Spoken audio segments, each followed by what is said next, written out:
কোটা সংস্কার আন্দোলন ইস্যুতে গত 16 জুলাই থেকে মোবাইল ইন্টারনেটে ধীরগতি শুরু হয়। পরবর্তীতে 18 জুলাই রাতে পুরোপুরি বন্ধ হয়ে যায়।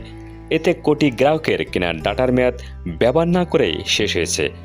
এমন পরিস্থিতিতে দেশে মোবাইল ইন্টারনেট সচল হলে অব্যবহৃত এ ডাটা ব্যবহারের সুযোগ পাবেন কিনা তা জানতে উদগ্রীব গ্রাহকরা।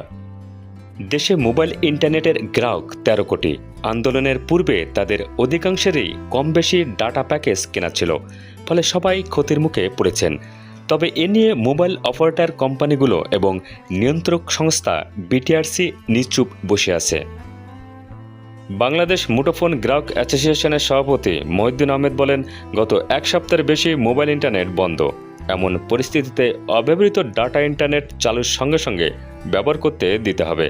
পরবর্তী ডাটা প্যাকেজ কিনলে যুক্ত হবে অথবা 1-2 দিন সময় বেঁধে দেওয়ার সিদ্ধান্ত নিলে গ্রাহকরা ক্ষতির মুখে পড়বে।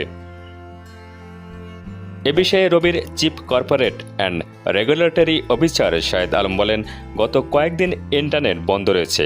বিশেষ একটা অবস্থার পরিপ্রেক্ষিতে ইন্টারনেটে শাটডাউন হয়েছে। তার মধ্যেও সার্ভিস দেওয়ার জন্য আমাদের যতটুকু সাধ্য সব করেছি। এখন আমরা যেটা ভাবছি তা হলো গ্রাহকের যে ক্ষতিটা হয়েছে তা কতটা কিভাবে পূরণ করা যায় সেটা নিয়ে আমরা কাজ করছি। বিটিআরসির চেয়ারম্যান প্রকৌশলী মোহাম্মদ মহিউদ্দিন আহমেদ বলেন, অব্যবহৃত ডাটা নিয়ে যে কোনো সিদ্ধান্ত নেওয়ার ক্ষেত্রে গ্রাহকদের স্বার্থের বিষয়টি সবার আগে গুরুত্ব পাবে। এ নিয়ে আলোচনা চলছে। অপারেটরগুলোকে একসঙ্গে ডেকে বৈঠকও করা হবে। তিনি বলেন, বিটিআরসি সবসময় গ্রাহকদের স্বার্থে কাজ করে থাকে।